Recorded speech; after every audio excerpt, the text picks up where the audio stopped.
Welcome to Filmability. My name's Joel Fisher and I'm the author of Filmability, History Distributed in Cinema, which you can find on Amazon and Kindle paperback. Welcome if this is your first time listening, and welcome back if you listened before. Remember, you can find me wherever you get your podcasts, so remember to like, share, subscribe, comment, and all that good stuff. This week I'll be talking about The Pride of the Yankees, the classic Hollywood biopic of baseball player Lou Gehrig, who was forced to retire after being diagnosed with ALS, or motor neuron disease, however you prefer to refer to it. The Pride of the Yankees was directed by Sam Wood, a director best known for directing such films as Marx Brothers movies, A Day at the Races, and A Night at the Opera, as well as Goodbye Mr. Chips with Robert Dunnett and John Mills. The screenplay for The Pride of the Yankees was written by Joe Swerling and Herman J. Mankiewicz. Joe Swerling had previously been a contributing writer to Gone with the Wind and wrote the screenplay for Pennies from Heaven. And after The Pride of the Yankees, Guys and Dolls was adapted from the play that he wrote with A. Burroughs. Before The Pride of the Yankees, Herman J. Mankiewicz was a contributing writer on The Wizard of Oz and wrote screenplays for a little indie film called Citizen Kane. After The Pride of the Yankees, Mankiewicz's most prominent screenplay was probably The Pride of St. Louis, which was about another baseball player called Jerome Dizzy Dean, who played for the St. Louis Cardinals and the Chicago Cubs in the 1930s and 40s.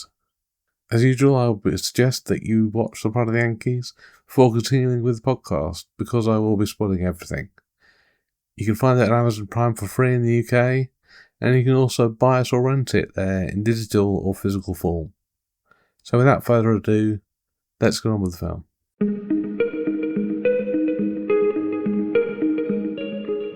Okay, so the film starts out with credits and a card that says, "Appreciation is expressed for the gracious assistance of Mrs. Lou Gehrig and the cooperation of Mr.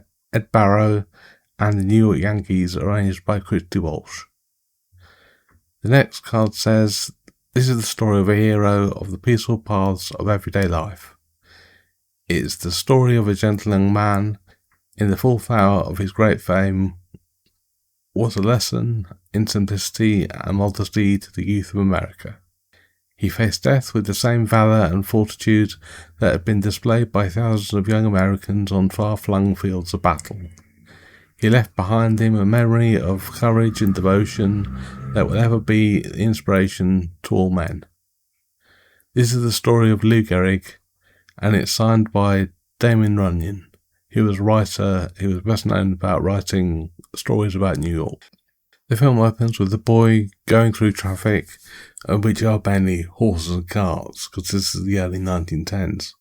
He goes to a place where boys are playing baseball, and he's rejected though, but he ends up reciting a load of players to show that he is knowledgeable about baseball and that he wants to prove that he's worthy of it. And he includes Babe Ruth, who was also a player at the time. He's forced to watch though by the side, and when he is eventually given the chance, he hits the ball and it goes through a shop window, which is really a feat because the area they're in is a sort of walled-off area, and so he hit it really high and it must have come down with incredible force. A policeman catches him and he asks what his name is, and the boy says that his name is Lou Gehrig.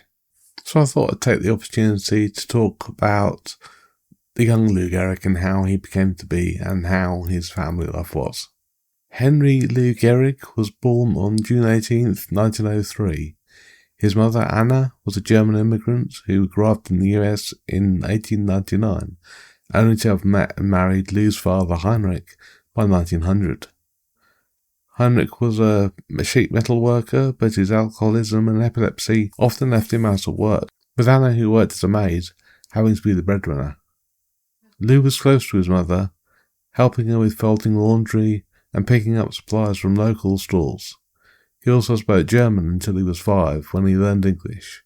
He was always referred to as Lou at home, so as not to be confused with his father Heinrich, because Henry and Heinrich sound quite similar. At home, the policeman brings us home to his dad, and his mum's just on her way home, And as she comes in, Lou hugs her and says that he's sorry and that he wouldn't do it again. Lou's mum's played by Elsa Janssen, and his father's played by Ludwig Stossel. They pay for the damages, and as he leaves, the policeman gives him a warning, but also says that it was a great shot. His mum tells Lou off and tells him that he should be doing well at school because they didn't do as well and they ended up getting low-paid jobs. Lou says that he wants to be a baseball player, but his mother asks him if he'd rather be an engineer like his uncle, saying that he can do whatever he wants because they're in America. Later on, a group of men are talking in a room at Columbia University. They're talking about Lou and arguing, and they decide to pledge him into their fraternity. They sit down for dinner and talk about baseball, and then Lou comes in and he's serving them dinner. And one man stands up to tell him that he's been accepted into the fraternity, and the adult Lou is played by Gary Cooper. He goes into the kitchen where his mother's working and tells her that he's been accepted into the fraternity. And then in the next scene, two men are talking with their feet up, just as a baseball splashes through the window in front of them. They stand up and look through the window, talking about Lou Gehrig and how great he is. These men are Sam, and he's a sports writer, and he's with the coach of the team. Sam is played by Walter Brennan, and the coach is played by Alison Richards. It cuts to a cartoon of Lou being shown as the greatest since Babe Ruth, and then at a party, people are dancing and a woman introduces herself to Lou. She asks him to dance and he says he doesn't really dance that well. And she says that athletes do everything well. And they start dancing, but it's by the punch bowl, so it's a bit awkward, so they have to move out onto the dance floor. She suggests they go somewhere quieter, and as they sit on the stairs looking down at the party, he says he's never danced before. And she says she wants to know everything about Lou, insisting that he tells her everything. He says he likes baseball, but he wants to be an engineer because his mother wanted him to do it. And she says it's sweet and asks if he'll remember her. He says he will because he likes her. And then she's asked to dance with somebody else. And so she goes off and Lou is left sitting on the stairs and watching. Lou's going through his books, balancing them on a bookcase in the next scene. And he starts dancing to himself, putting a jacket across himself with a sleeve, acting like a partner, and whistling a tune. And then at the fraternity, Lou is still serving the people dinner, and he's listening in as one of the men talks about how they set up that woman to talk to Lou and make her seem interested in him despite the fact that she wasn't. It was a prank, it's a very cruel prank. So Lou lunges across the table and attacks him. But then Lou gets out of the scramble as the other men have tried to fend him off. And he goes to the door and somebody comes through telling him something about baseball. And another man comes in and says that he's an agent for the Major League. And Lou thinks that this is another prank and so he throws him out. At the baseball field, Sam and the coach come up to him and talk to him about playing for the Yankees. He says it's nice, but he thinks he's going to be an engineer. And then he hits the ball, and it goes so far that the men are decrying the fact that he wants to turn his back on baseball in favour of his career. At home, Lou is studying, and his father says that his mother's ill. Lou says they'll get a doctor, and as he waits patiently outside, the doctor comes out and says that his mother's very ill, and it's going to cost a lot to make her feel better again. Lou's dad is concerned about the bills, and he doesn't know how he's going to pay for it. But in the next scene, Lou is in an office, and he's signing up for the Yankees. And then outside, Lou goes to talk to his father, and his father doesn't understand the process because Lou has to go to Harvard in order to start training, where he's already studying at Columbia.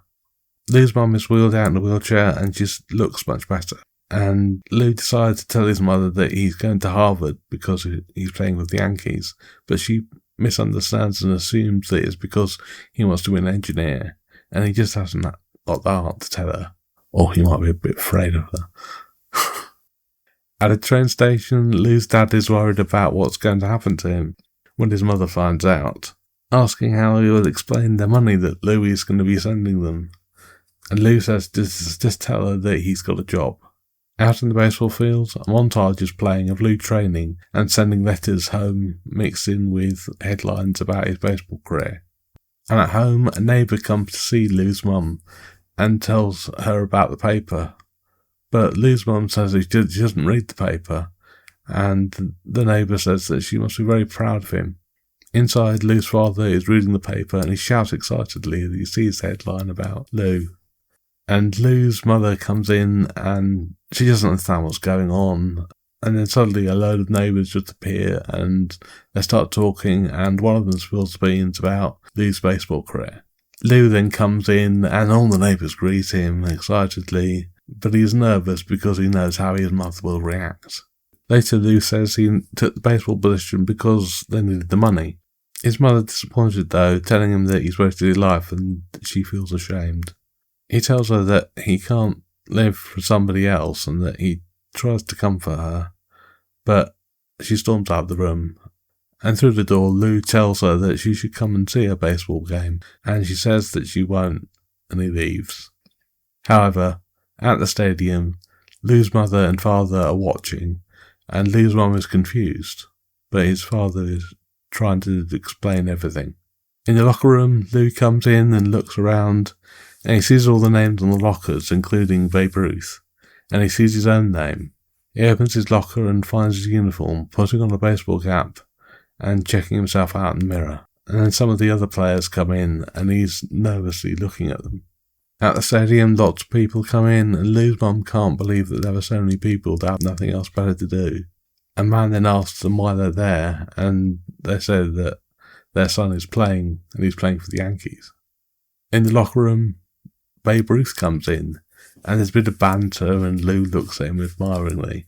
And in this case, as I think at the time of making the film, Babe Ruth was still playing baseball. So Babe Ruth is playing himself in this movie, and he must have been a big star at the time. In the baseball field, Lou's parents are watching as the players get warmed up, and Lou waves to his parents.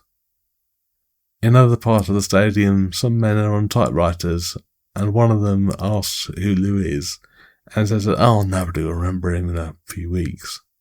And in the stadium, Lou is told to look out for one of the players because it might be more of a challenge for him. And then there's a montage of Lou looking out into the field as the flags with the names of the states are shown over him. So it's a sort of showing his progression but in a very shorthand kind of way. It's quite clever.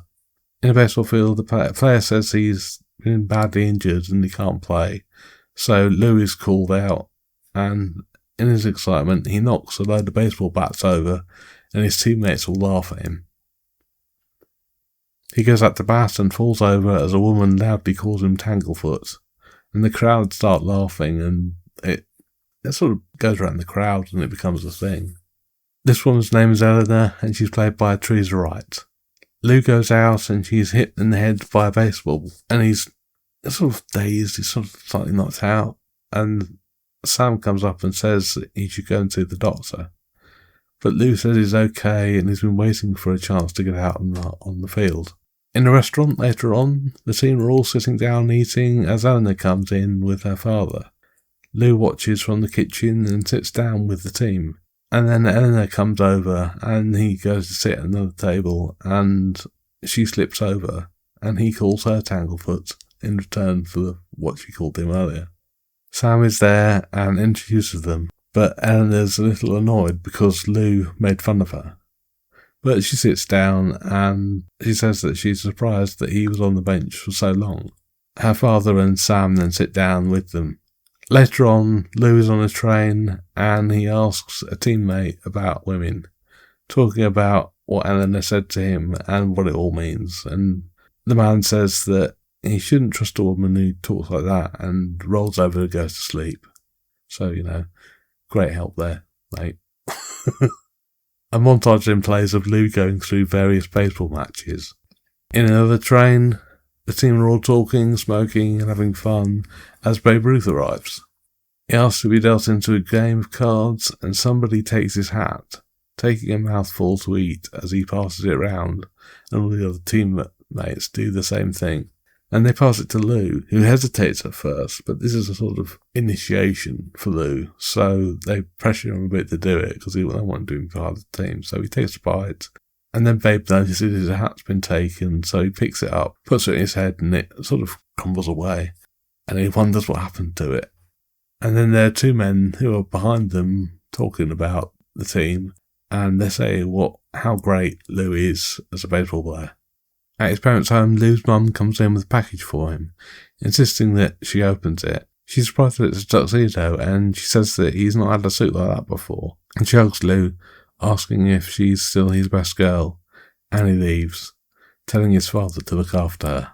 In the baseball field, Lou asks Sam about Mr. Switcher, who's Eleanor's father, but Sam realises that Lou is really talking about the father because he wants to see the daughter again, and he reassures her that he thinks that she misses him as well.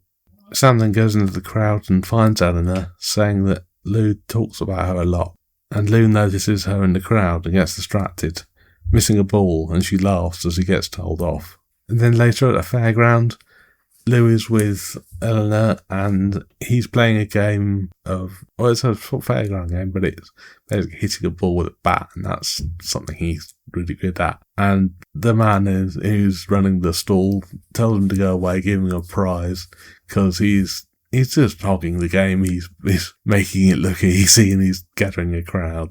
He goes back to Eleanor, and she challenges him to a strongman game. It's one of those things where you hit a hammer, and you have the weight goes up, and you have to hit the bell. I can't remember what that's called exactly, but if you know what that is, then let me know. So he goes up, and the man in charge encourages Lou to give it a try, and Lou doesn't quite hit the top, but then another man gives him a bit of advice on how to do it properly, and shows him as he rings the bell, and Lou tries again, and he hits the bell and wins a prize. At the theatre later, they're watching a couple dancing on stage as an orchestra plays. It goes on for a bit, and a man is shown playing piano and orchestrating as a woman starts singing. I mean, this is probably the point that they used to have intervals in films, so I'd imagine this extended song and dance bit is a bit if you wanted to go to the toilet. And although it is a good performance, it's not essential to the plot at all. It's just relax, enjoy the music, that kind of thing. Anyway, Eleanor makes a toast to Lou, but he says it's too early to make a toast, as she doesn't know where the night will take them. They talk about their relationship, and she says that she's going away. And Lou says he thought that she was his girl, and that she wouldn't be going anywhere without him. She says she's going to miss him, and asks him to dance. They get up and start dancing, and she talks about where their relationship is going. And they talk and laugh and dance, and they end up dancing off camera. At a hospital, Babe Ruth is with a little boy as photographers taking pictures. He asks the boy what position he likes, and Babe says centre field because that's his good position, despite the fact that the boy didn't say anything. And he goes off to talk to the journalists. The boy asks Lou to sign this cast, and he says that he can do anything he wants to if he puts his mind to it. The boy asks him to hit 2 home runs for him, and Lou says that he'll do that if he hits one for him, making the boy promise that he'll get up out of his bed one day and do something with his life. This kid he uses a wheelchair as well, so he's basically telling him that the only disability is a bad attitude. And this is the thing that the film seems to misunderstand about disability, and perhaps does so that it can show how much better Lou Gehrig dealt with his own. And that is in a way that it's more palatable for the non-disabled audience. The idea that disabled people can just get over it and learn to adapt to a world that is not meant for them is wrong. No amount of training in physiotherapy is going to enable a person to start walking if they have a disability which means that they cannot walk. This also gives the impression that being disabled is wrong, and that there could be something done about it, and it's just a case of mind over matter. If a little boy was told that all he needed to do was to work hard and exercise and try not to be disabled, then an impressionable young man may try that and become frustrated over the years because he would never improve. Instead, the message should be that the boy should learn to accept his disability and be proud of who he is, instead of being given the idea that working out so that he can stop being disabled would be a better way to be accepted in the world. Although at face value, what the film was really trying to do was to portray Lou Gehrig as some kind of altruistic messiah-like figure who could heal the wounded. He was indeed a very good baseball player, but personally I think that's taking it a bit too far. At the baseball field, the announcer is handed a note saying that Lou is going to try and hit a home run for the little boy, although he refers to him as the little cripple kid. Anyway, at home, people are listening to the game and are excited. Even Lou's mother is getting excited as well. She's getting the idea about Lou's career. And the announcer gets handed another note saying that Lou is going to hit another home run. And Lou does it again, and they celebrate. And two men make their bet that Lou can't hit a third home run. And as he tries, Lou strikes out twice and then 3 times. And sometime later, Lou tries again, doesn't make it, and he cut to the little boy and he's getting a bit annoyed. I mean, kid, come on. Anyway, Lou does eventually do it, and everybody celebrates. And even the man who made the bet that he wouldn't be able to do it is celebrating. After the game, everybody's celebrating, and Lou gets a telegram. He goes home, and he's approached by a police officer. But Lou says that he's going to go propose to his girlfriend, and it tells him that he's Lou Gehrig. The policeman doesn't entirely believe him. He says he thinks he looks like Lou Gehrig, but he can't be him. But anyway, the policeman rings the doorbell for Lou, and an old woman answers the door. This is presumably Eleanor's mother. They both go inside, and she calls up for Eleanor, saying that Lou is there with the policeman. And then at home, a cake is delivered to Lou's parents, but Lou's dad is annoyed because the figure on the cake is a right-handed baseball player, and Lou uses his left. Lou then comes home with Eleanor, and as they come in, the lights go on, and his parents and his friends all shout surprise. Lou introduces Eleanor to his parents and tells them that they're going to get married. Eleanor says that it's nice to meet Lou's mother, but Lou's mother isn't entirely impressed and sort of brushes her off, saying that there are refreshments in the room. In the kitchen, Lou's parents are talking, and Lou's dad says that he's proud of him. And later on, Lou and Eleanor are sitting on the sofa, and Lou's mother comes in, getting on her hands and knees to scrub the floor. They get up and go somewhere else, and Eleanor says that she thinks that Lou's mum doesn't like her. And Lou says that he's sure that she does, and then Eleanor leaves. And then a montage plays of Lou on the road, talking with Eleanor on the phone and sending messages, and he gets a telegram saying that she's found a great apartment for them in New York. At a shop, Eleanor and Lou's mum are talking, and Lou's mum says that she's bought something for them as a wedding present. She then sees a man putting up wallpaper, and it's not the wallpaper that she wanted, and realises that Lou's mum has changed it. Lou's dad then takes Lou to the one side and says that he should know that he doesn't give advice very often, but he should know that his wife is always right. And Lou's mum says that she should accept what Eleanor's been given, and that she should understand the way she's wrong. But Eleanor storms out, and Lou talks to his mother, but she tells him that he's lucky to have a girl like her. In the kitchen, Eleanor is scrubbing, and Lou comes in. He puts his arms around her and says they're going to change the wallpaper back to what they wanted. And it cheers Eleanor up a bit, because he's taken charge, he's turned up to his mother. He says that there can't be 2 captains on the baseball field, as there can't be 2 people in charge in life. And he reminds her that they are going to get married after all. In the next scene, a minister is marrying them in the house as the workmen around them are trying to be quiet, and a drill goes off by accident, and then they are pronounced man and wife. All the people congratulate them, and then Sam says where Louis is playing next, and they leave. Lou's father gives his mother a kiss on the cheek as they go. And as they are driving off quickly, they're stopped by a police car. Sam is driving and he's going very fast because they want to get to the stadium on time. And as he's talking to the police officer, he says that they need to get to Yankee Stadium, and he drops Lou's name. And so the policemen see him in the back of the car, and they're excited because they're big fans. And they get a police escort. There are bikes, there are cars. They're making a big fuss of him. It's clear that he's a big star and that lots of people love him. At the stadium, Lou is getting ready to bat, and he hits the ball, and the crowd cheers. He shouts something to Eleanor, but she can't hear him over the noise. And another man tells her that Lou thanked her for marrying him. And she shouts back that you're welcome. And at the end of the game, Lou comes to see her, while photographers take their picture.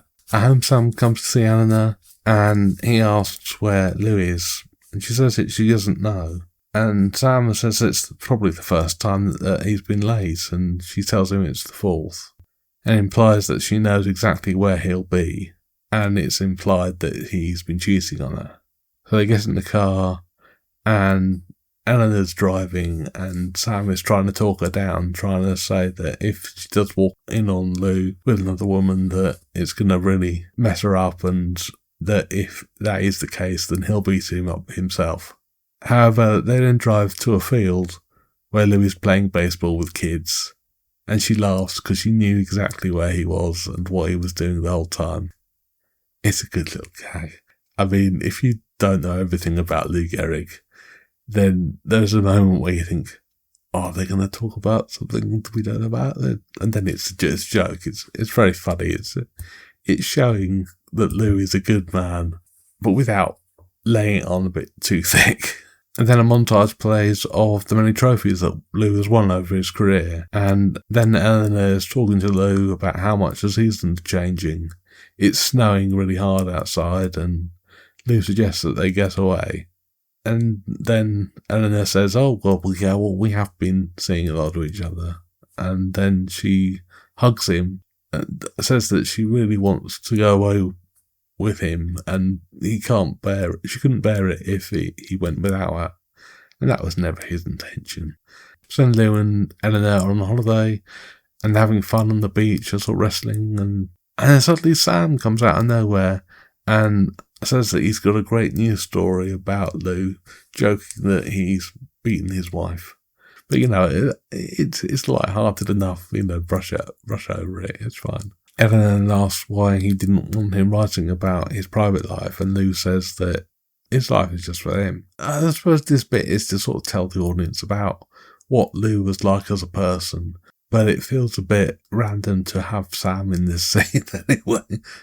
And then later on, Sam's in an office, and he throws water over another man and confronts him about all the things that he'd been writing about Lou. At home, Eleanor has a gift delivered to her. She opens the box to find flowers inside, and she sets it to one side, and she continues with the scrapbook. She presses flowers in the book along with the card that he sent her, and laughs as she looks through the articles about Lou and finds someone where he fell over. And she smiles when she sees the picture with the article about them getting married. And she keeps pasting in new articles which tells the audience about Lou's career progression. Again, it's a very good idea to show the audience about time passing and about things happening without explicitly having to show every single event. At home, Lou is saying he wants to quit baseball and take up engineering, but his mother protests. It seems that Lou's mother has gone round to the idea of Lou's baseball career and doesn't really want him to do engineering anymore, but because I think that's what she thought was the more lucrative thing at the time. And Lou's parents say that he's forgotten what day it is, and after some musing over what it could be, they tell him that it's his 2000th game, and they laugh, thinking that he's been pretending that he forgot. Although, to Lou, it probably doesn't matter all that much. They say they should hurry because Lou might be giving something for his achievement, like an automobile or a yacht, and they leave, and Lou's mother and father are saying it could be a yacht, it could be an automobile. They're a very funny addition to this movie, it's great. At the game, his parents are arguing about how well Lou is doing, and Lou's mother seems far more interested in the game now, and they're told to shut up by a stranger. At home, Eleanor is making fun of Lou as he comes back, and he's got a large, sort of flowery wreath in the shape of a horseshoe, with the words "Good luck, Lou Gehrig" in big letters between the two parts of the horseshoe. They start making fun of each other, throwing the flowers from the wreath at each other, and they fall onto the floor as they start wrestling again. But this time Lou feels a pain in his shoulder, brushing it off as a game injury, but he looks concerned, and he gets out a baseball bat and starts practicing to sort of try and loosen up his shoulder. And I thought I'd take the time to talk about what happens in the early stages of ALS and the early symptoms. Around 80% of ALS symptoms start in the arms, hands, legs or feet. Fine motor skills such as fastening buttons on a shirt, turning a key, rising or holding a cup may become difficult. Feet may start to drag, meaning tripping over, poor balance, and difficulty climbing stairs. There may also be a tightness in the limbs, making movement feel heavy and uncoordinated. Although in about 20% of cases, ALS can start in muscles affected by the brainstem, causing slow speech which may make other people think that somebody is tired or drunk. Swallowing also becomes difficult, causing issues of choking, gagging and coughing. In very rare cases, breathing is affected first, causing shortness of breath. It also causes morning headaches or severe fatigue. There can also be issues with sudden crying, laughing, or even yawning, which doesn't reflect the person's current emotional state. However, what some people may not understand is that the senses of hearing, taste, touch, sight, and smell are not affected. In the baseball field, Lou is missing balls and stumbling a little. He's called out, and Eleanor looks disappointed and concerned. A man says Lou might be trying too hard, suggesting he take a break and take the rest of the day off, but Lou protests. At the end of the day, Lou comes to see Eleanor, and they head off for home. At a locker room, the players are arguing about how badly the game went, and one man even punches somebody else. Lou comes in and asks what's going on, and the players disband, but Lou sits down getting changed, and as he does so, he falls off his stool. Somebody goes to help, but he's stopped by someone else. And Lou looks embarrassed, but he's starting to think there might be something seriously wrong. A montage plays of people talking about Lou's slump and his playing, being sure that he'll come back stronger than he ever was. In Detroit, in a baseball field, Lou is getting ready to go and he looks a bit nervous. He picks up some baseball bats and goes out to get ready to step up to the plate. He goes to his coach and he says that he doesn't feel well enough to play, and somebody else goes out instead, thanking Lou as he goes. Eleanor looks worried as she looks down onto the field, and the man in the commentary box comments that it could be the sad end of Lou Gehrig's career. At a clinic, Lou is talking to Sam and asks him for some chewing gum, which Sam passes to him. The doctor comes in and it says he's looked at some x-rays and says that he should give up baseball for a while. But there are still some tests they need to go through to make sure what's happened. But Lou says he just wants to tell him straight what's happened. The doctor gets buzzed by his receptionist, saying that Eleanor has arrived, and she comes in, and Eleanor asks Sam what the doctor says, and then nervously starts making excuses. But she knows that he's lying, saying that she knows that Lou might be dying, and she breaks down and cries and hugs Sam. Eleanor's putting more articles in her scrapbook as she closes it, and she can hear Lou whistling while he's doing up his tie, struggling a little with his hands. She then has an idea, dressing up and using a lampshade as a megaphone and some string as a moustache. She starts to talk like how the announcers would talk about him as he was in the field, and it's quite a funny moment. It's really nice between them. It's really good. And they talk about what Lou's going to do after Lou gets better. and where they can go, and then Eleanor finds a box in Lou's jacket, pulling it out, and Lou says to open it, showing a diamond bracelet, and she breaks down crying, holding him, and he says that she's given him so much, he just wanted to give her something as well.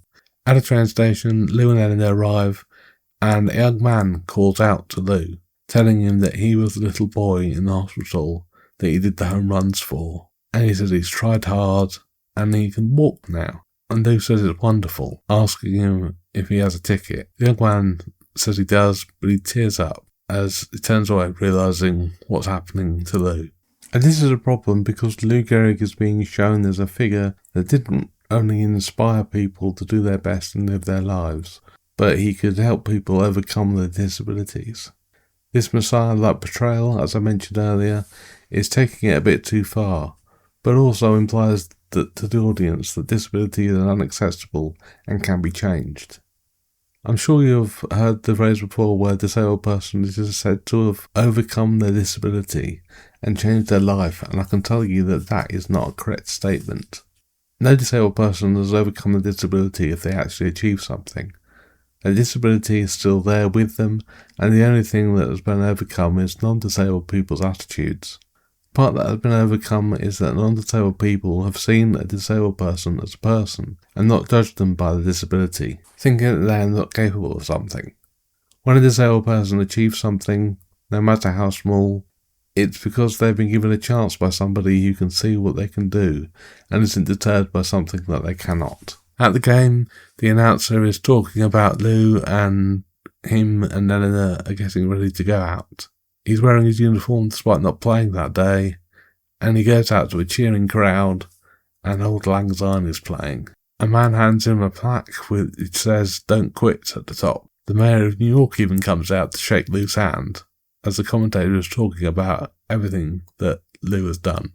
Then Babe Ruth comes out to see Lou, putting an arm around him. Lou then stands at a podium, and the crowd cheers. He starts to talk about his career, and how good people have been to him. He talks about his fellow teammates and his fame, which he finds undeserved. He talks about his great managers, his parents and his wife, and he says people have said that he's been given a bad break, but he considers himself to be the luckiest man on earth. And the crowd cheers. This is one of the great speeches in Hollywood history. I'm not doing it justice, but go watch it. It's a great moment. And then in the final part of the movie, Lou leaves the field and the game begins. Okay, so that's the movie, and up next I will be talking about my overall thoughts on the film in general and what I think it means for a non-disabled audience.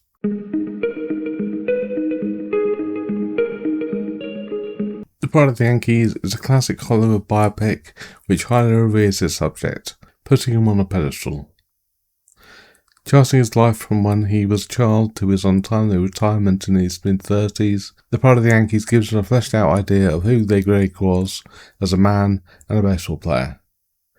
The chemistry between Gary Cooper and Teresa Rice is wonderful, and the addition of his parents playing as the comic relief is a very nice touch, with both actors doing a great job.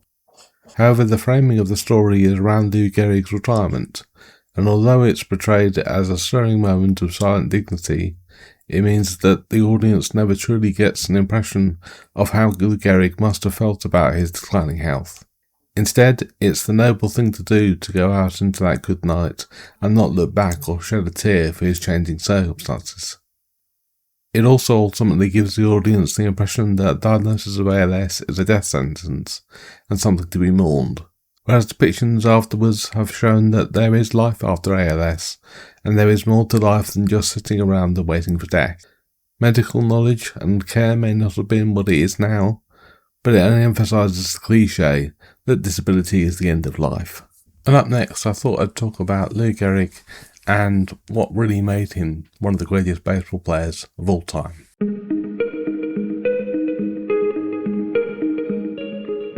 Despite playing in the shadow of Babe Ruth for two-thirds of his career, Gehrig was one of the best run producers in baseball history. He had 509 RBIs, meaning runs batted in, during a 3-season stretch from 1930 to 1932. Only two other players, Jimmy Fox with 507 and Hank Greenberg with 503 have surpassed 500 RBIs in any 3 seasons. Their totals were not consecutive though. Ruth had 498. Playing 14 complete seasons, Gehrig had 13 consecutive seasons with 100 and more RBIs, a major league record shared with Fox and tied in 2010 by Alex Rodriguez. Gehrig had 6 seasons where he batted .350 or better, with a high of .379 in 1930, plus a 7th season at .349. Gehrig led the American League in runs scored 4 times, home runs 3 times, and RBIs 5 times. His 185 RBIs in 1931 remained the AL record as of 2025, and ranked second all-time to Hank Wilson's 191 in 1930. On the single-season RBI list, Gehrig ranks 2nd, 5th of 175, and 6th, 174, with 4 additional seasons of over 150 RBIs. Gehrig holds the baseball record for most seasons with 400 total bases or more, accomplishing this feat 5 times in his career. He batted 4th in the lineup behind Ruth, making intentionally walking Ruth counterproductive for opposing pitchers. Okay, so next, I'm going to talk about the trivia for the Pride of the Yankees.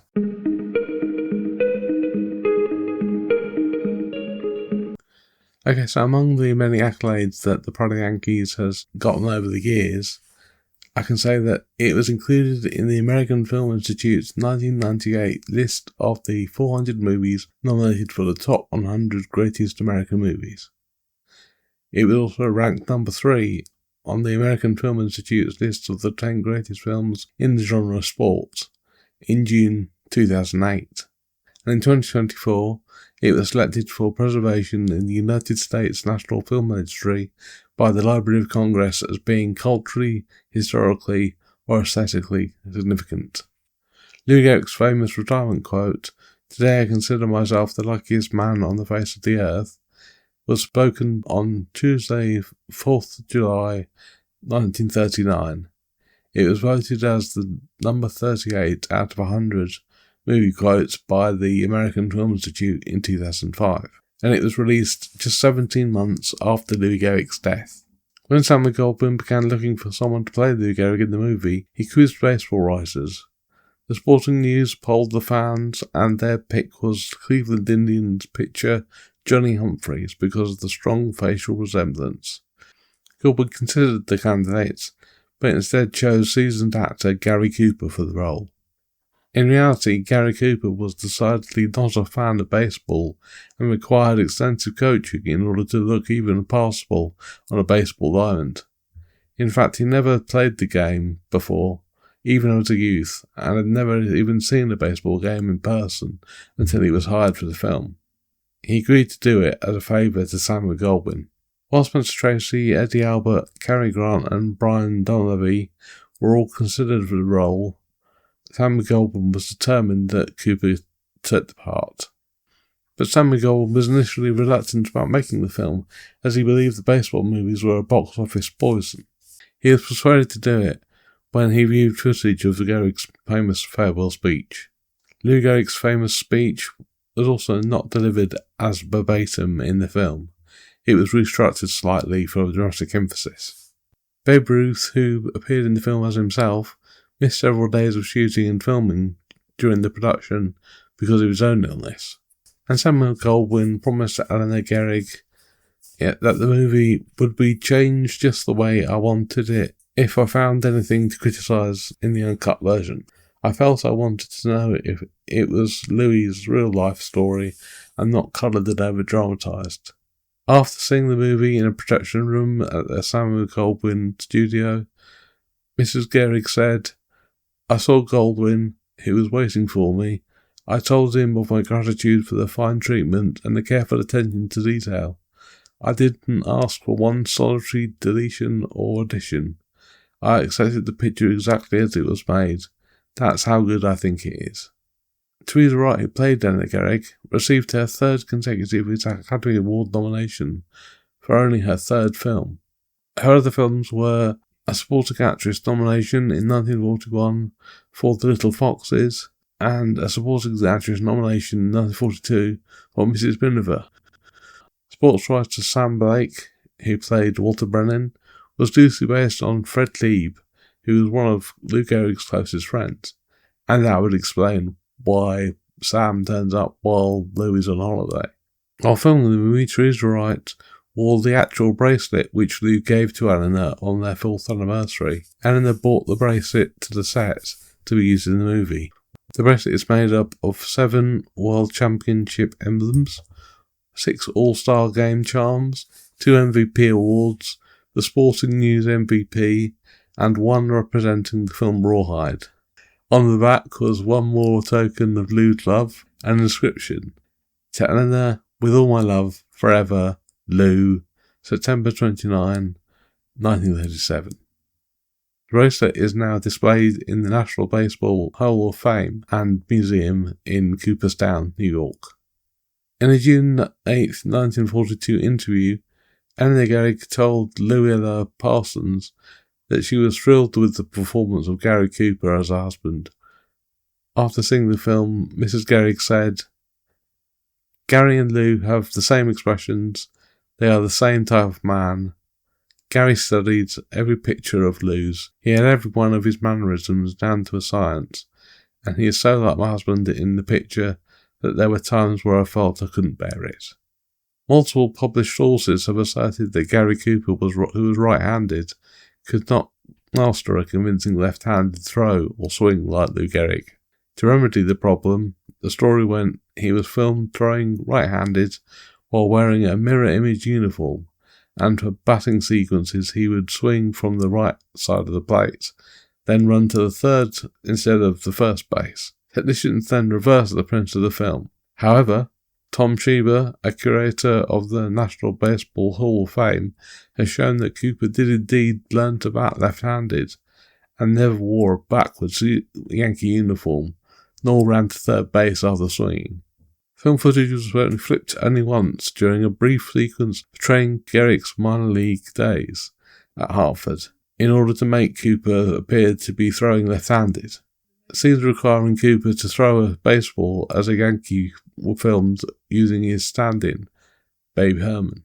Eleanor Gehrig's choice to play her in the film was originally either Barbara Stanwyck or Jean Arthur, but after seeing Teresa Wright in the movie, she was won over. She said, "When Sam first told me that Teresa would play me, I felt that she was much too young. I said Barbara Stanwyck, Jean Arthur, or an actress with more experience would be better. But now I know that no one could do better, or even as well as little Teresa. Of course, she's prettier and younger, but then no woman would object to that, would they?" Sigma Alpha Upsilon is a fictional fraternity. Lou Gehrig was a member of Phi Delta Theta. The fraternity presents the Lou Gehrig Memorial Award yearly to the player who best exemplifies the character of Gehrig both on and off the field. Also, Pride of the Yankees was one of 2 films directed by Stan Wood in 1942 to be nominated for the Academy Award for Best Film. The others, King's Row, also netted Wood a nomination for Best Director. Promising the Hospitalized Boy, the home run, is based on Babe Ruth telling a hospitalized child named Johnny Sylvester that he would knock one out for him during the 1926 World Series. It has been unclear if Sylvester initiated the quest himself, or if it had been the idea of his father or uncle as an effort to lift his spirits. Ruth sent back from St. Louis a package that included 2 balls, one autographed by members of the Yankees and the other by players from the Cardinals. Inscribed on the ball was a note from Ruth that read, "I'll knock a homer for you on Wednesday." In Game 4 of the series, Ruth went on to hit 3 home runs in the game, but the Yankees lost the series in 7 games. Just before the start of New York Yankees home games, as of August 2018, the main scoreboard displays an image of a movie theatre marquees with the names of the Yankees and their opponents. Flanking the entrance of the theatre are posters for two other attractions, the Babe Ruth story from 1948 and the Pride of the Yankees. Gary Cooper and Teresa Wright also played husband and wife in Casanova Brown, later on in 1944, which is also directed by Sam Wood. Lux Radio Theatre broadcast a 60-minute radio adaptation of the movie on Monday, October 4th, 1943, with Gary Cooper reprising the role. But this wasn't the only time that he reprised it, because the Screen Directors Playhouse broadcast a 30-minute radio adaptation of the movie on Friday, September 30th, 1945. Lux Radio Theatre broadcast a 60-minute radio adaptation of the movie on October 4th, 1943, with Gary Cooper reprising his role, although this wasn't the only time he was to do so, because on Friday, September 30th, 1949, Screen Directors Playhouse broadcast a 30-minute radio adaptation of the Pride of the Yankees, again with Gary Cooper reprising his role. And finally, director Sam Wood shot the famous final speech at Yankee Stadium where Lou Gehrig had made it. Soon afterwards, the movie ends with Lou disappearing into the darkness behind the dugout. The studio wasn't content with that and wanted to corn up the ending by adding a final kiss between Gehrig and his wife. Wood said he told them what I thought, and I got the ending back again.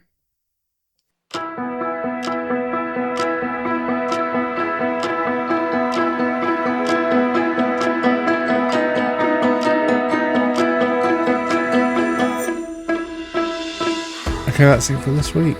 Next week I'll be talking about Margarita with a Straw, about a woman with cerebral palsy who goes to New York and discovers a bit more about her sexuality.